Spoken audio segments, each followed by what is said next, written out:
தோசைக்கல்லில் சப்பாத்தியை போட்டதும் எவர்சில்வர் கிண்ணத்தில் சுடுநீரை ஊற்ற சப்பாத்தி மீது வைத்து மெதுவாக அழுத்தினால் சப்பாத்தி பொன்னிறமாக மாறும். சீக்கிரமே வெந்துவிடும். சில்வர் கிண்ணத்தின் அடிப்புறம் தட்டையாகவும் சப்பாத்தி அளவுக்கு வட்ட வடிவமாகவும் சுத்தமாகவும் இருக்க வேண்டும். கல்லுப்பை பாட்டிலில் போட்டு நீர் ஊற்றி கலக்கி அந்த தண்ணீரை வடித்து விட்டால் உப்பு சுத்தமாகிவிடும். மணல் போன்ற தூசிகளை அடியில் தேங்கிவிடும். மீண்டும் சிறிது தண்ணீர் ஊற்றி கரைத்து வைத்தால் மேலே தென்படும் தெளிந்த நீரை சமையலுக்கு பயன்படுத்தலாம்.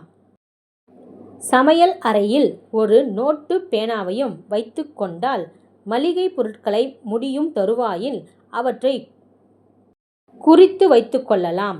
பின்பு கடையில் பொருட்கள் வாங்கும்பொழுது யோசித்து குழம்ப வேண்டாம். இடுக்கிகள் இல்லாத பொழுது அடுப்பு துணிக்கு நூல் துணியை பயன்படுத்த வேண்டும். நைலான் துணிகளில் தீப்பற்றினால் அணைப்பது சிரமம். பால் பொங்கினால் டம்ளரில் சிறிது தண்ணீர் எடுத்து ஊற்றினால் பொங்குவது அடங்கிவிடும். மின் அடுப்பை பயன்படுத்தும் பொழுது அடுப்பை அணைக்காமல் மின் இணைப்பை துண்டிக்க கூடாது. அடுப்பை அணைத்த பின் மின் இணைப்பை துண்டிக்கும் வழக்கத்தை பின்பற்றினால் அடுப்பு நீடித்து உழைக்கும். ரசம் கொதித்து விட்டதா என்று அடிக்கடி திறந்து பார்க்க தேவையில்லை. ரசம் கொதித்து விட்டால் மூடி கை தாங்க முடியாத அளவுக்கு சூடாகி இருக்கும். இதை கொண்டே தெரிந்து கொள்ளலாம்.